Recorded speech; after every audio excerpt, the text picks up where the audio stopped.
Meus prezados irmãos, a graça e a paz do Senhor Jesus.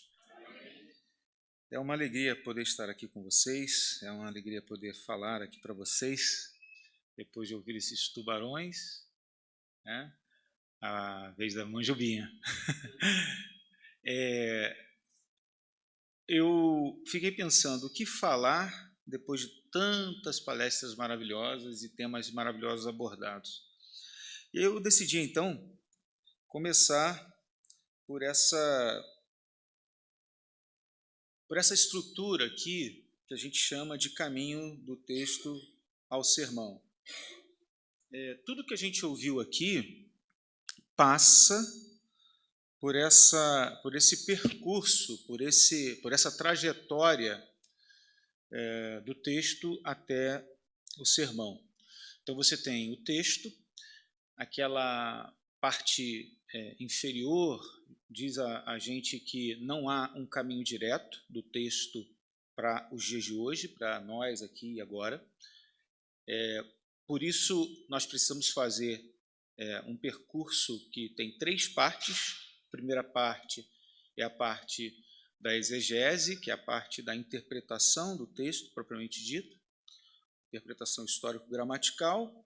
Então, você vai lá, naquele tempo, no eles, transpondo os abismos que há, abismos da terceira pessoa, né? Porque o texto não foi escrito para nós diretamente, mas para eles, naquele momento, naquele lugar, naquele contexto. Então, a gente transpõe os abismos da terceira pessoa. Depois, a gente tem aquilo que a gente chama de reflexão teológica, que foi muito bem falada ontem pelo pastor Aurivan Marinho, né, onde a gente falou de teologia bíblica, pregação centrada no Evangelho, pregação cristocêntrica, onde Cristo é o centro gravitacional de toda a passagem, de todas as escrituras falam sobre Cristo e apontam para Cristo de alguma maneira, trabalham temas e assim por diante. Por fim, a gente tem a homilética propriamente dita, que é a aplicação do sermão, que é a parte onde a gente torna a mensagem contemporânea. Agora, coube a mim, e eu tive que decidir o que falar, né? Coube a mim falar sobre estrutura de discursos e estrutura de narrativas nos evangelhos. A gente tem aí, e Atos também. E o que a gente fala de estrutura de discursos e narrativas nos evangelhos e Atos também pode ser aplicado em outras realidades, em outros textos da palavra de Deus, e que, na verdade, eu vou explicar o que seriam gêneros literários e também alguns tipos de textos que nós temos na Bíblia. Gêneros são categorias de literatura que possuem características distintas e, como resultado, requerem algumas estratégias de leitura particulares. A maioria das pessoas não leriam um jornal da mesma forma que leem um romance ou uma receita de bolo, por exemplo, ou uma letra de uma música ou uma poesia. A Bíblia ela tem vários gêneros literários diferentes dentro dela, incluindo aí, como a gente já viu, história, né, do Antigo Testamento, literatura profética, literatura de sabedoria, literatura apocalíptica, evangelhos, atos, epístolas. Então, a gente precisa entender que há muitos gêneros literários dentro da palavra de Deus.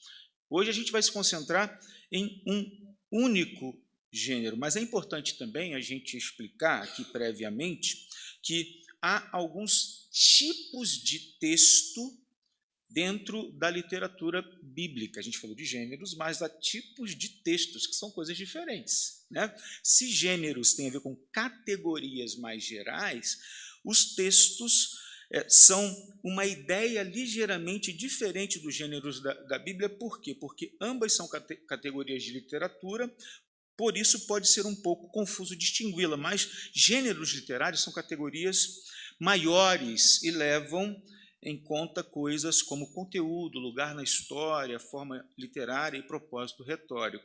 Já os tipos de texto, no entanto, referem-se apenas à forma da passagem, à forma do texto.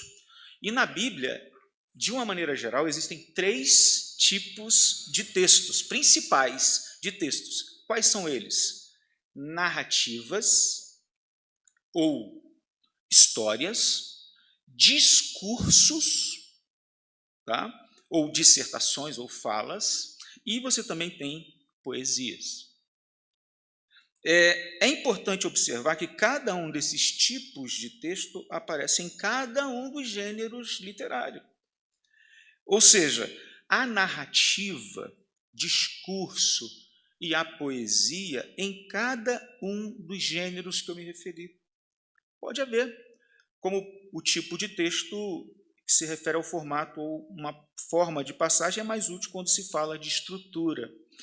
E aí cada tipo de texto possui uma estrutura específica e requer, portanto, ferramentas distintas para encontrar essas estruturas. Se você tem vários gêneros, se você tem 3 principais tipos de texto, você precisa de ferramentas ou estratégias para se encontrar as estruturas dessas passagens. É claro que eu e você devemos sempre começar lendo e relendo o texto da Bíblia até encontrar essas estruturas, né? E escolhermos uma versão ou várias versões. Eu, por exemplo, quando vou ler um texto bíblico para estudar ou pregar uma palavra, eu tenho uma prática, um hábito de fazer uma harmonia das versões. Eu coloco várias versões em quadros, colunas distintos, e eu coloco ali as versões e faço comparações entre elas. Isso ajuda muito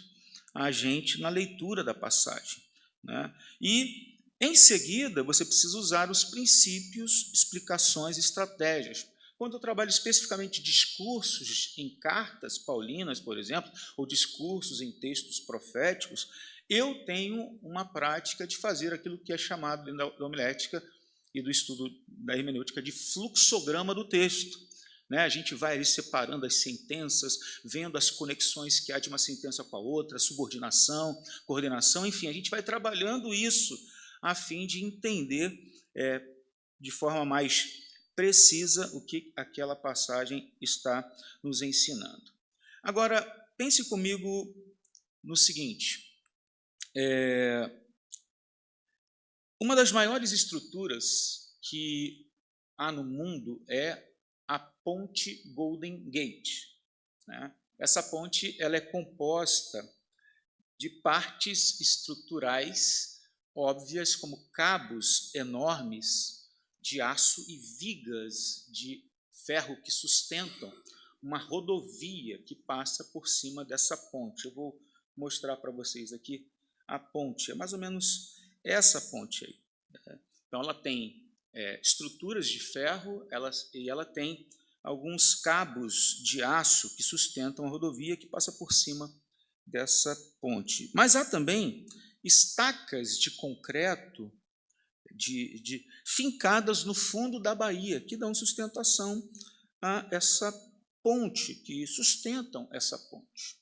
Todas as partes de aço e concreto trabalham juntas para formar, então, uma ponte completa sobre a qual milhares de carros, milhares de pessoas passam todos os dias por essa ponte aí, né? Interessante, gente, que da mesma forma a gente encontra ali nas escrituras, nos livros e nas passagens a mesma coisa. A gente vê que a Bíblia contém estrutura. Cada passagem ela contém uma ideia básica, principal, que sustenta tudo o que é dito. Todas as ideias principais juntas formam uma mensagem completa que a passagem comunica. A passagem está comunicando uma mensagem a partir de uma ênfase, e ela tem uma estrutura. Talvez dê para você usar esse desenho para ilustrar a questão ainda mais. Você pode classificar essas estacas aí, como a gente está vendo, como ideias principais que sustentam a ponte e que dividem em partes as seções. E, em seguida, você pode classificar aí a rodovia como a mensagem da passagem que flui de uma ideia principal para a outra. Em síntese, gente, o que a gente está querendo dizer é que a estrutura de uma passagem ou um livro envolve as partes da passagem, tá? As unidades de pensamento que contêm as ideias principais e as ligações entre os pensamentos que unem as seções e as ideias principais. E dentro do estudo da homilética, principalmente do estudo da pregação expositiva, a gente tem um princípio geral. O princípio geral é que todo texto tem uma estrutura. Essa estrutura revelará a ênfase do texto e a ênfase deve moldar a nossa mensagem. Todo texto tem uma estrutura. A estrutura revelará a ênfase do texto e a ênfase deve moldar a nossa mensagem. Então, a gente tem que aprender como o autor organizou o texto e deixar que o seu princípio organizador dite a forma e a ênfase da nossa mensagem. Podemos pensar disso o seguinte, como um esqueleto de um texto. Por isso que eu coloquei o esqueletozinho lá no início do nosso slide. E devemos, então, endireitar os ossos para que o corpo da nossa mensagem possa ser saudável. E quando aprendemos a estrutura, devemos encontrar e ensinar a ênfase que a estrutura revelará.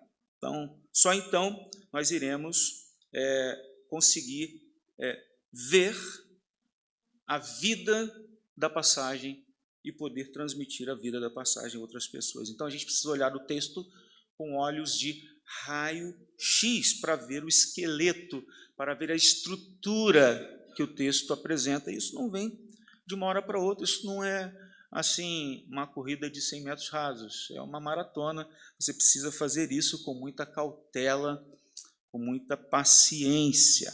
Olha o que esse autor vai dizer, Mortimer Adler, como ler livros. Todo livro tem um esqueleto escondido entre as duas capas. O seu trabalho é encontrá-lo. Um livro chega até você com carne nos seus ossos e roupas sobre a carne. Está tudo vestido. Eu não estou pedindo que você seja rude e cruel. Você não precisa despi-lo ou arrancar a carne dos membros para alcançar a estrutura firme que está por baixo da superfície macia. Mas você precisa ler o livro com olhos de raio-x, pois é uma parte essencial da sua primeira apreciação de qualquer livro para enxergar a sua estrutura. Ok, então, como é que o autor organizou o texto? É isso que a gente precisa perguntar. Então, é importante que você use uma tradução das escrituras que você está mais familiarizado, ler, reler, ler em voz alta, procurar repetições, afirmações. A gente vai ver, então, as estratégias que a gente precisa utilizar. Como é que a gente pode procurar descobrir a estrutura do texto? Palavras e frases repetidas são importantes, você procurar afirmações de teses claras.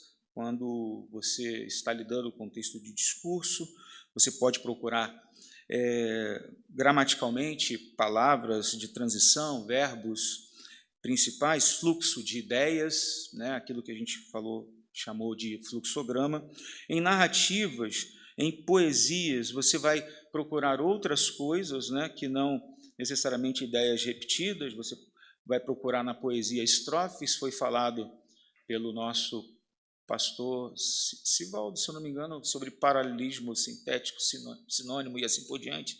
Antitético, você vai procurar as relações das frases, porque as poesias elas são escritas em frases, são traduzidas, precisam ser entendidas e interpretadas por meio das suas frases essas que trazem paralelismos.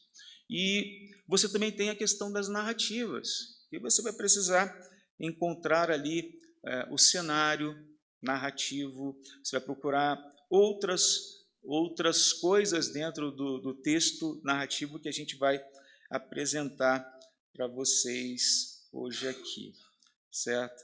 Então, primeiramente, como a gente falou, né, que existem 3 tipos de texto, e os textos mais utilizados são esses, poesia, narrativa e discurso, e que esses 3 tipos textuais podem ser encontrados em qualquer lugar das Escrituras.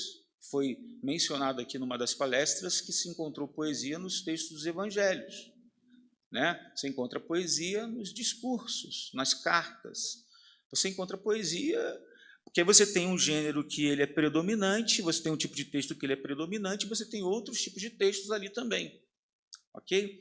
Mas nós vamos nos ater a narrativas e discursos. Começaremos com a questão dos discursos no texto dos evangelhos. Acho que eu passei um a mais aqui. Vamos ver se tem como voltar. Tem como voltar aqui? Então, discursos ou dissertações. A Bíblia está cheia de discursos. Tem como voltar mais um. Isso, não, isso mesmo, obrigado. Estava certo, valeu. Obrigado.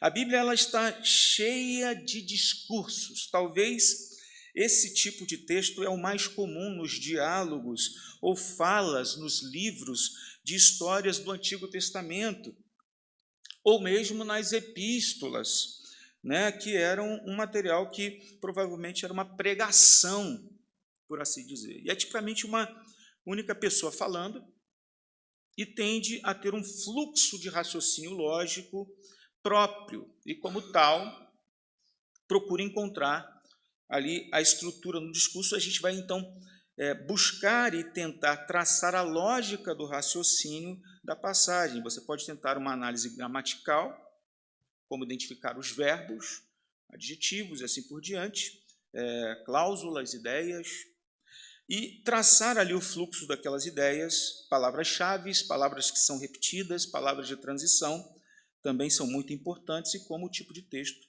é bom dar atenção aí especial a essas repetições. Então, a Bíblia está cheia de discursos, discursos dos mais diversos, pessoas falando, né? E esses discursos, como a gente já falou e precisa repetir, eles estão organizados logicamente. Então, a pergunta de diagnóstico que a gente precisa fazer, né, é a seguinte: existem palavras, existem frases, existem ideias que são repetidas aqui? Quais são as proposições e os verbos principais desta passagem bíblica? Então, quando você consegue enxergar a estrutura, você vai conseguir ali, naturalmente, entender, alcançar a grande ideia da passagem. Então, à luz daquilo que você descobriu a respeito da estrutura, você pergunte qual é a ideia principal, a grande ideia que essa passagem apresenta. Vamos ver isso, gente, na prática. Deixa eu passar aqui para a gente ganhar tempo. Leia comigo esse texto, o texto de Mateus, capítulo de número 6, versículo de número 1 ao 18. Podemos ler? Evitem a praticar as suas obras de justiça diante dos outros para serem vistos por eles, porque, sendo assim, vocês já não terão nenhuma recompensa junto do Pai de vocês que está nos céus. Quando, pois, você der esmola, não fique tocando trombeta nas sinagogas e nas ruas, como fazem os hipócritas para serem elogiados pelos outros. Em verdade, lhes digo que eles já receberam a sua recompensa. Mas, ao dar esmola, que a sua mão esquerda não ignore o que a mão direita está fazendo, para que a sua esmola fique em secreto. E o seu pai que vem em secreto lhe dará recompensa. E quando orarem, não sejam como os hipócritas que gostam de orar em pé nas sinagogas e nos cantos das praças para serem vistos pelos outros. Em verdade lhes digo que eles já receberam a sua recompensa, mas ao orar, entre no seu quarto e feche a porta, ore ao seu pai que está em secreto, e seu pai que vem em secreto lhe dará a recompensa. E orando, não usem vãs repetições como gentios, porque eles pensam que por muito falar serão ouvidos. Não sejam, portanto, como eles, porque o Pai de vocês sabe o que vocês precisam antes mesmo de lhe pedirem. Portanto, orem assim: Pai nosso que está nos céus, santificado seja o teu nome, venha o teu reino, seja feita a tua vontade, assim na terra como no céu. O pão nosso de cada dia nos dá hoje, perdoa-nos as nossas dívidas, assim como nós também perdoamos aos nossos devedores, e não nos deixes cair em tentação, mas livra-nos do mal, pois teu é o reino, o poder e a glória para sempre. Amém. Porque se perdoarem aos outros as ofensas deles, também o Pai de vocês, que está nos céus, perdoará a vocês. Se, porém, não perdoarem aos outros as suas ofensas, também o Pai de vocês não perdoará as ofensas de vocês. Versículo 16. Quando vocês jejuarem, não fiquem com uma aparência triste, como os hipócritas, porque desfiguram o rosto a fim de parecer aos outros que estão jejuando. Em verdade lhes digo que eles já receberam a sua recompensa. Mas você, quando jejuar, unja a cabeça e lave o rosto, a fim de não parecer aos outros que você está jejuando, e assim ao seu pai em secreto. E o seu pai que vem em secreto lhe dará a recompensa. Como é que o autor organizou essa passagem bíblica? A gente sabe que, embora esse texto esteja dentro de um gênero predominante chamado de evangelho, que é uma narrativa, certo? Esse texto é um texto de discurso. A gente está lendo aqui uma parte do sermão de Jesus, o Sermão da Montanha, uma pregação que ele está proferindo. Então, como é que o autor ele organiza o seu texto? A estratégia aqui, como a gente falou, é você encontrar a estrutura desse texto de discurso, a partir da lógica, de palavras de ligação, de fluências de ideias, declarações, teses, recursos literários, é isso. Então, quando você olha para essa passagem, o que você consegue perceber em primeira mão?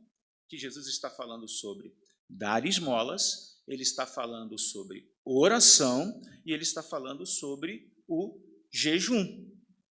Não é isso? Inclusive, esses versículos aí ao lado, eles fazem a referência no texto no momento em que Jesus está falando sobre esses temas. Então, se você olhar com um olhar mais clínico, mais concentrado, o que você vai perceber? Repetição. Há uma repetição de uma expressão, portanto, quando. Você encontra o quando no versículo 2, você encontra o quando no versículo 5, e você encontra o quando também no versículo de número 16. Portanto, quando você der esmola e quando vocês orarem, quando jejuarem. Repetição. O que isso ensina para a gente? O que essas repetições mostram para a gente? Ali o texto mais completo. Mostram para a gente a estrutura da passagem. Versículos 2 ao 4, versículos 5 ao 14, versículos 15 ao 18, que, na verdade, estão concentrados dentro dessas temáticas: dar esmola, orar e jejuar. E quando você lê o versículo 1, o que você encontra no versículo 1? Você encontra isso aqui, ó. Olha o que está aqui no slide.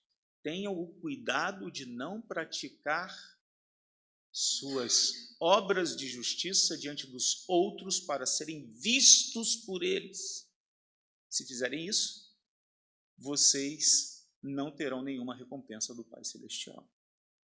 Então, se a gente fosse encontrar uma declaração de tese desse texto, como é que ficaria? Tenha o cuidado de praticar a justiça para ser visto pelas pessoas. Que justiça é essa? Dar esmolas, orar e jejuar.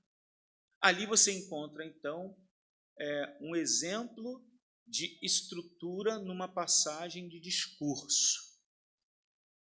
Agora a gente vai dar um pouco mais de atenção à segunda parte. Inclusive, tem uma historinha bem interessante que a gente vai contar quando a gente mostrar o exemplo do texto bíblico de narrativas nos evangelhos, encontrando a estrutura e como é que a gente pode fugir com muita facilidade daquilo que a palavra de Deus está ensinando se a gente não observar a sua estrutura, sua ênfase e, por conseguinte, sua ideia central. Vamos lá. Existem 3 ferramentas principais quando a gente vai encontrar ou procurar encontrar a estrutura de uma narrativa. Primeiro, são os personagens. É legal que você pegue um caderno, use o seu notebook, ou o seu tablet, ou o seu próprio celular, para você começar a registrar, colocar ali quais são os personagens que você coloca. Depois, o segundo é a disposição literária das cenas, o cenário, a forma como as cenas se apresentam. Mas eu vou dar inclusive um esboço para vocês, uma forma que a gente pode usar para encontrar essas cenas, né? O terceiro é o enredo. A ênfase é mais frequentemente focalizada, localizada na área do conflito, do clímax ou da resolução do conflito. Tá? Então, a gente vai observar como que a história se inicia, a trama da narrativa se inicia, depois a gente vai procurar o conflito, o clímax do conflito, a resolução do conflito e o novo cenário e como os personagens estão organizados dentro daquela narrativa. Então, quando você lê uma passagem de narrativa bíblica, principalmente dos evangelhos, isso também serve para o Antigo Testamento, mas principalmente dos evangelhos, procure o conflito. O que de fato está acontecendo ali? Ou o clímax do conflito, primeiramente. Preste atenção ao ponto sem retorno, na ação da história. Este é o clímax. Observe como que as coisas estão se desenrolando ali no arco da trama e os resultados daquilo. Observe os personagens, especialmente quando o narrador os descreve ou comenta suas ações, suas falas. Então, toda a narrativa, a gente sabe toda a história, todo texto tem começo, meio e fim. Mas é mais ou menos essa a estrutura de uma narrativa bíblica. A gente tem que procurar e focar, como eu disse, para encontrar ali a ideia, a ênfase maior no conflito, no clímax ou na resolução, mas a gente sabe que todo texto de narrativa começa com o primeiro cenário, aí tem o conflito, tem o clímax do conflito, né? Tem a resolução do conflito e o novo cenário. Repito, para ficar bem fixado, às vezes a ênfase está no clímax, ou no conflito, ou na resolução. E eu queria ver com vocês um exemplo disto, um exemplo de texto narrativo e como que a gente pode encontrar a estrutura em textos narrativos. Vamos ler esse texto? Marcos, capítulo número 2, versículos 1 ao 12. Marcos, capítulo 2, versículos 1 ao 12.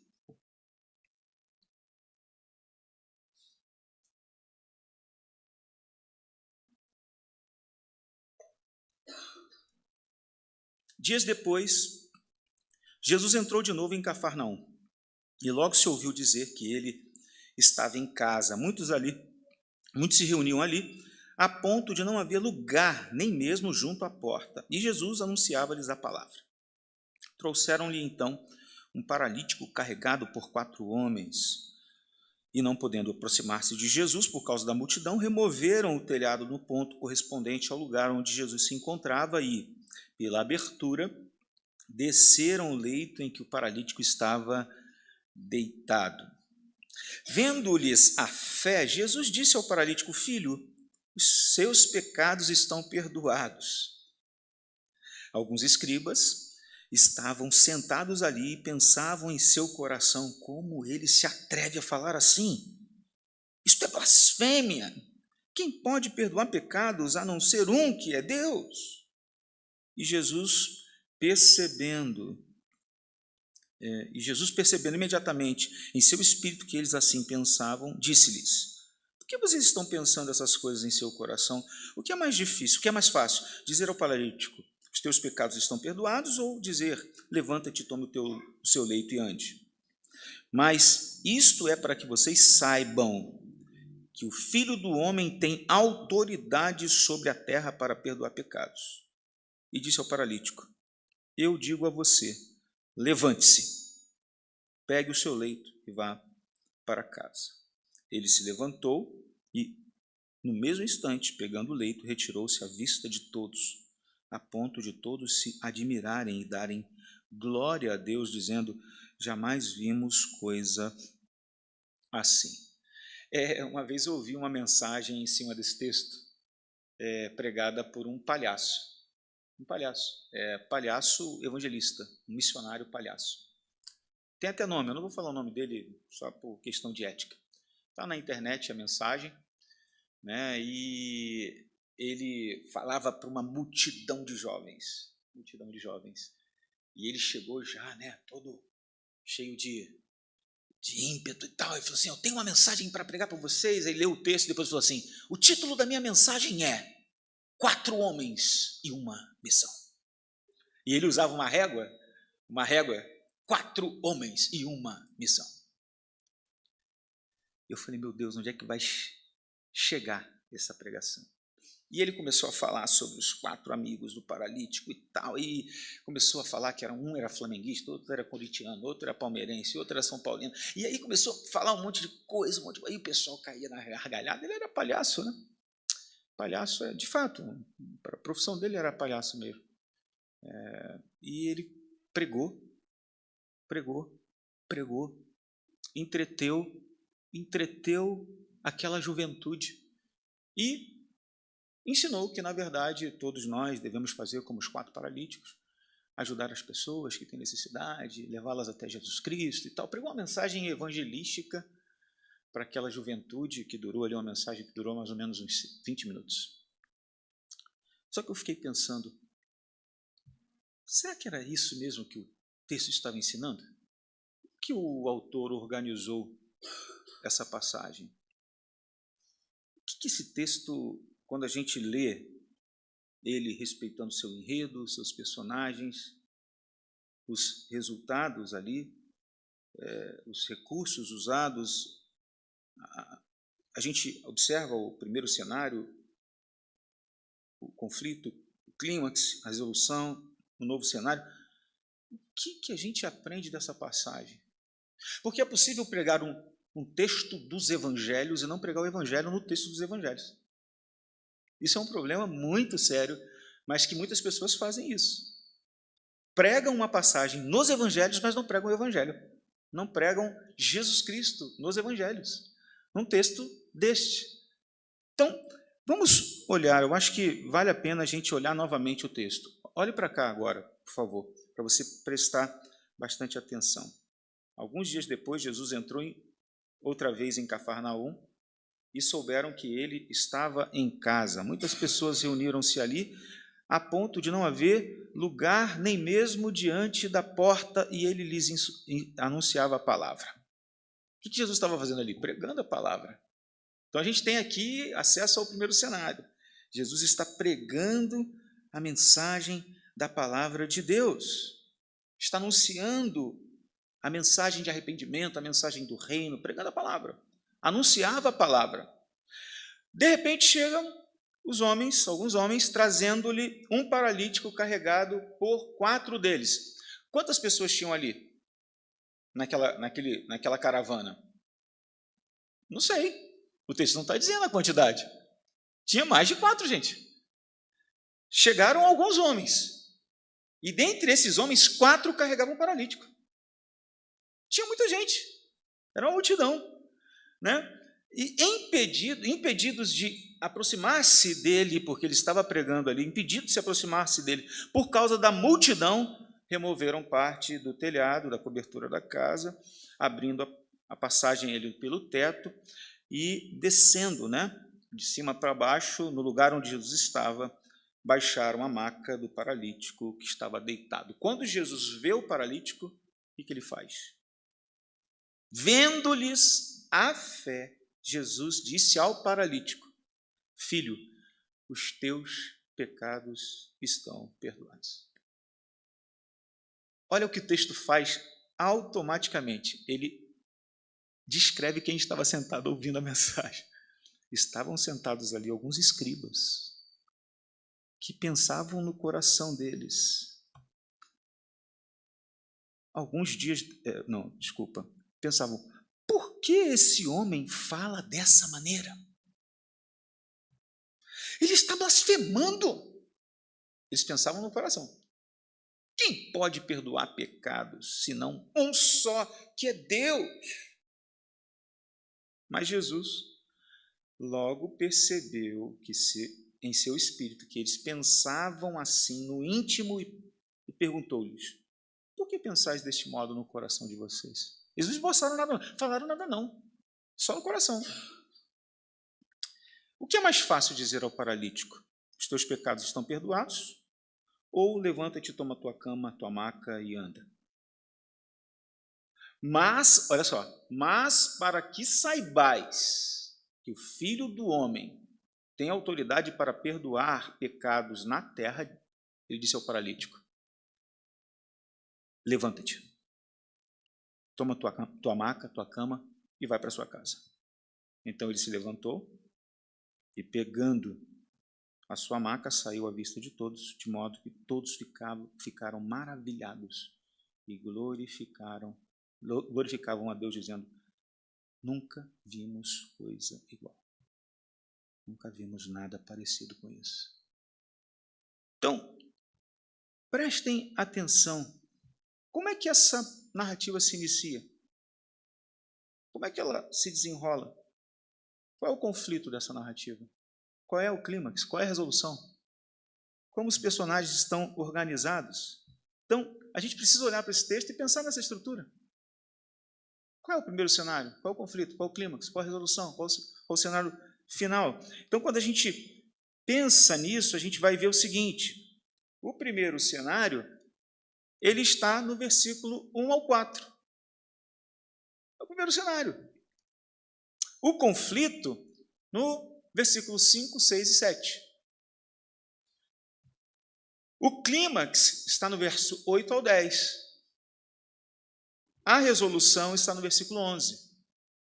E o novo cenário no versículo de número 12.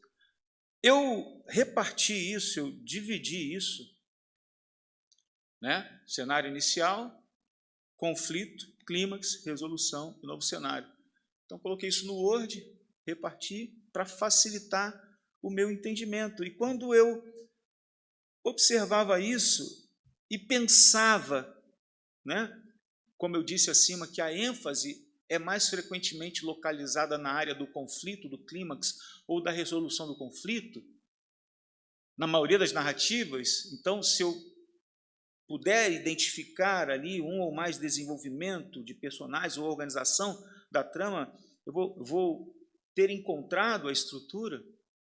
E aí eu observei o quê? Que o clímax, a resolução, o conflito, o clímax e a resolução, eles estão concentrados nesses versos.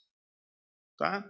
E aí eu coloquei ali sublinhado, para que o Filho do Homem diz, o Filho do Homem diz àquele paralítico, filho, os teus pecados estão perdoados. Foi exatamente ali o ponto que incomodou aos escribas que estavam ali sentados ouvindo, e eles pensavam então no seu coração o que pensavam acerca de Jesus. E o texto foi escrito, na minha opinião, para falar aquilo que está lá embaixo sublinhado: o Filho do Homem tem autoridade para perdoar pecados na terra. Aí eu juntei parte do conflito e do clímax do conflito e consegui chegar nesta grande ideia. aqui que eu apresento para vocês. Então, na minha humilde concepção, esse texto ele foi escrito para mostrar Jesus provando aos incrédulos sua identidade de Filho do Homem, Deus encarnado, por meio de sua autoridade para perdoar pecados e curar enfermidades. Se isso é verdade, eu tenho aqui uma ideia que eu vou poder, então, me apropriar e trabalhar e desenvolver no meu sermão. Eu estarei pregando um sermão bíblico expositivo, porque eu terei extraído de um texto sagrado a sua ideia central. Eu falava com os pastores ali na hora do café, que muito me marcou o conceito de pregação expositiva de Haydon Robson, no seu livro Pregação Bíblica, da editora Shed, em que ele diz que pregar expositivamente, o sermão expositivo, a pregação expositiva, ela é o resultado de você extrair do texto, a partir de um estudo histórico, gramatical e literário, um conceito, e que esse conceito é aplicado pelo Espírito Santo, em primeiro lugar, à vida do pregador, e depois o Espírito Santo usa o pregador para falar a vida dos ouvintes. Então eu creio piamente que é assim, a partir de um estudo, de transpiração, que você descobre a estrutura, a ênfase e a grande ideia de cada passagem da Bíblia. Então, eu falei para vocês sobre esse assunto com base nos evangelhos, e isso vai, de alguma forma, blindar a gente, ajudar a gente a não sair do texto e não usá-lo como pretexto para argumentos próprios. E eu creio que pregar o Evangelho, pregar Atos é uma grande maravilha, porque são textos que compõem ali o coração das Escrituras, porque eles proclamam um Deus vivo que criou todas as coisas, que se deu, que se doou para ser conhecido a Israel, tornando-se conhecido em Jesus Cristo, seu Filho que foi revelado na história. Os evangelhos, eles declaram que o centro, o cerne, o clímax da história humana são encontrados em seu ato de enviar seu único filho. O Antigo Testamento é um documento messiânico que aguarda com esperança o cumprimento de suas próprias promessas na vinda de Jesus Cristo, o Messias de Deus, e de fato, todas as promessas de Deus estão assim em Jesus Cristo. Então, os evangelhos servem como uma chave interpretativa para a compreensão de toda a Escritura. Então, o Antigo Testamento, anterior aos evangelhos, contém promessas que são entendidas apenas à luz dos evangelhos, à luz de Cristo. E os escritos do Novo Testamento que seguem os evangelhos são implicações dos evangelhos. E é nos evangelhos que uma pessoa consegue entender e interpretar quem de fato é Jesus Cristo, sua obra, seus ensinos, que são revelados supremamente ali e que todas as Escrituras podem ser claramente entendidas a partir de Jesus Cristo. Então, os evangelhos são um gênero único no fato de que os 4 evangelhos são um gênero em si, mas, como escreve Marshall Johnson, de todas as formas literárias da Bíblia, há quem tem as mais fortes reivindicações de singularidade é o Evangelho. Enquanto outros gêneros, como profecia ou poesia, podem ser encontrados nas Escrituras, o gênero evangélico é encontrado apenas nos 4 evangelhos. E isso pode ser atribuído ao fato de que um evangelho é um gênero literário novo e distinto que surgiu devido à natureza do evento, do próprio evangelho e ao impulso de comunicá-lo. Mas há evangelhos no Antigo Testamento, mas há um testemunho do Antigo Testamento sobre o evangelho. Não há ali, especificamente o evangelho, mas há um testemunho. Então, várias tentativas foram feitas para avaliar e documentar o relacionamento do evangelho com uma forma literária, com formas existentes no Antigo Testamento e no mundo helenístico. E dado que Jesus é aquele que as Escrituras do Antigo Testamento apontam, não é surpreendente que os evangelhos tenham sua base nos gêneros do Antigo Testamento, como narrativa e profecia. Talvez mais controversa seja a relação dos evangelhos com as biografias no mundo greco-romano. Craig Blomberg escreve: os evangelhos têm um gênero paralelo no mundo antigo que foi chamado de bios. E bios tem a ver com biografia, né? Era uma biografia antiga. As biografias helenísticas elogiavam a ascendência e a educação do personagem principal, registravam grandes vitórias, exaltavam seus personagens como grandes heróis e exemplos morais, às vezes atribuídos a eles poderes sobrenaturais, e destacaram os principais eventos que cercavam uma pessoa, os seus ensinamentos. Mas os evangelhos, eles fazem coisas que só eles fazem, falam de coisas que só eles falam. Embora haja algumas semelhanças e prováveis vínculos com uma biografia do primeiro século, há muita diferença entre os evangelhos e as biografias do mundo greco-romano. Primeiro, os evangelhos não são biografias, porque não seria uma biografia que deveria ser aplaudida, uma biografia que não traz, por exemplo, genealogia. Você não vai encontrar genealogia em 2 dos evangelhos. Quantos evangelhos nós temos? 4. E Atos, que, de acordo com o próprio evangelista Lucas, é uma continuidade do seu evangelho, que é uma narrativa histórica, mas é uma continuidade. Mas temos 4. Dos 4, apenas 2 apresentam genealogias e 2 não apresentam. Os evangelhos deixam de registrar, por exemplo, os primeiros anos de vida de Jesus. Uma biografia não faria isso. A biografia precisaria registrar. Então, você tem aqui uma diferença muito grande. Então, os evangelhos não são biografias. Também devemos lembrar que os evangelhos não foram escritos pelo próprio Senhor Jesus, não são autobiografias, um fato importante que deve ser considerado no processo de interpretação, inclusive.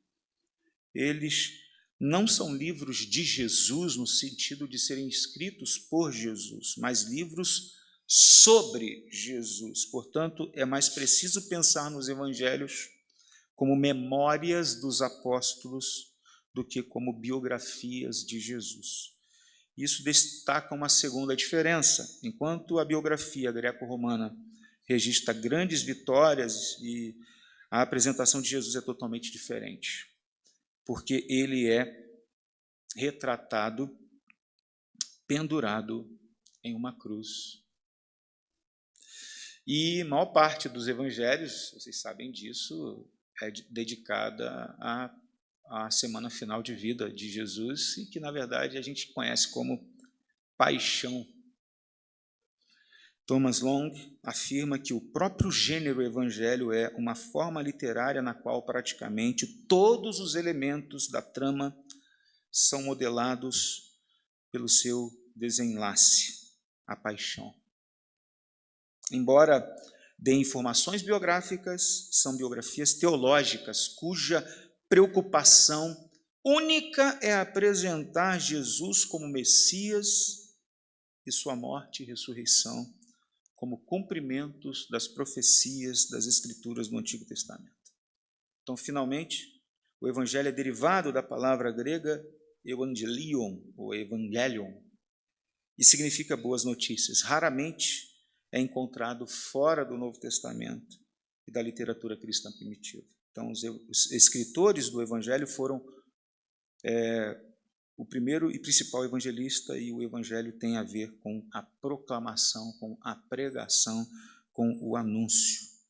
E o que faz o Evangelho é que ele registra textos querigmáticos da pessoa, da obra sacrificial de Cristo, cujo objetivo principal é chamar as pessoas à fé, a confessar a Jesus Cristo como o único Senhor e Salvador. Então, quando isso acontece, os propósitos dos escritores dos evangelhos são alcançados. Os evangelhos, então, são obras únicas, cujos propósitos são teológicos, anunciam as boas novas de que o reino de Deus veio à terra na pessoa e na obra de Jesus Cristo, Filho de Deus. O que isso significa? Tudo isso significa que nós precisamos ler os evangelhos respeitando o que é o evangelho. E quando pregarmos o evangelho, precisamos pregar o evangelho nos evangelhos, em Atos. Não simplesmente pegar, tomar uma narrativa, um acontecimento, um milagre, um discurso e falar deles sem mencionar a essência deles, o núcleo deles, o centro unificador, interpretativo, gravitacional deles, que é Jesus Cristo. Eu não posso pregar uma passagem como a de Marcos 2, falando dos 4 amigos do paralítico, e parar ali. Não faz sentido, porque o texto foi escrito para falar de Jesus. O texto está centrado na pessoa e na obra de Jesus Cristo, como aquele que tem poder para perdoar pecados, para curar pessoas, mas curar pessoas para mostrar que ele tem poder para perdoar pecados, que ele é o Salvador, ele é o Senhor. Então, que isso fique na nossa mente, no nosso coração, os princípios de interpretação, ou o princípio geral, de interpretação de textos narrativos, de textos de discurso, de textos poéticos. O princípio geral é: todo texto tem uma estrutura. A estrutura revela uma ênfase e a ênfase dá o tom da mensagem. Então, quando você lê o texto, meu desejo é que você nunca mais leia o texto sem lembrar dessa verdade, de que o texto tem uma estrutura e você precisa cavar até descobrir a estrutura desse texto. E quando você descobrir a estrutura desse texto, você vai encontrar a ênfase, e essa ênfase vai dizer para você a grande ideia, a ideia central que você precisa pregar. Então, gaste tempo com a passagem. Leia, releia, registre, escreva. Separe personagens, cena, cenário, enredo, palavras, mensagens, clímax, conflitos. Separe tudo isso, registre, e organize depois isso. E com certeza o Espírito Santo, que é o maior intérprete das Escrituras, estará com você, te ajudando, te auxiliando nesse momento, a fim de aplicar o princípio da palavra de Deus ao seu coração. E depois, quando você subir ao púlpito, ele vai usar a sua vida para pregar aos ouvintes e tocar a consciência deles, a fim de que eles reconheçam que Jesus Cristo é o Senhor e Salvador das suas vidas e possam viver por eles, pautados nele. Amém? Deus abençoe. Eu quero agradecer do fundo do meu coração, deixei um tempo aí bem significativo aí significativo não, né? O Thomas falou 1h20, eu estou falando 50 minutos, estou brincando. Mas eu quero agradecer ao Thomas, pastor Thomas, reverendo Thomas, e ao Seminário Teológico Jonathan Edwards, por abrir as portas para nós aqui, fazermos essa parceria, com essa conferência focada na pregação. Nós somos infinitamente gratos ao Senhor pela vida dos preletores, dos irmãos que gentilmente acolheram o nosso convite para estarem aqui. Eu tenho certeza que aquilo que foi falado aqui abençoou muito a vida dos nossos irmãos que aqui estiveram. E eu tenho certeza que quando isso for colocado na internet, vai abençoar muita gente, vai abençoar muitas vidas, muitos pastores, muitos obreiros, porque esse é o nosso intuito, esse é o nosso desejo único, de fazer com que as pessoas sejam abençoadas, amadurecidas e capacitadas para servirem ao Senhor. Então, eu agradeço do fundo do coração e me coloco sempre à disposição, viu, pastor Thomas? Tanto sua como do seminário, para servir e a gente fazer outras parcerias para frente. A gente já está pensando, sonhando junto algumas outras coisas, e que Deus possa estar nesse negócio, essa aliança, essa nossa comunhão, companheirismo perdure, e que muitas coisas boas Deus possa fazer através dessa comunhão. Amém? Muito obrigado, orem pela minha igreja, orem pela minha família, minha esposa e filhos, pelo meu retorno, pelo retorno do pastor Sivaldo, pelo ministério do pastor Sivaldo, do pastor Thomas, do pastor Aurivan, para que a gente continue sendo instrumento do Senhor para a vida das nossas igrejas locais e também para tantos quantos a gente tiver contato, para ensinar, para informar alguma coisa e para ajudar na formação dessas pessoas. Amém? Deus abençoe. Muito obrigado. Posso orar, pastor? Vamos orar?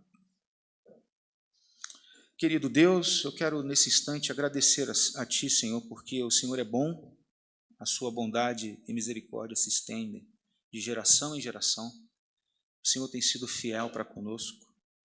O Senhor tem nos enviado o Teu Espírito Santo para habitar em nós e nos capacitar, nos impulsionar para a obra, para a missão, para o serviço do ministério. Se não fosse o Senhor, o que seria de nós?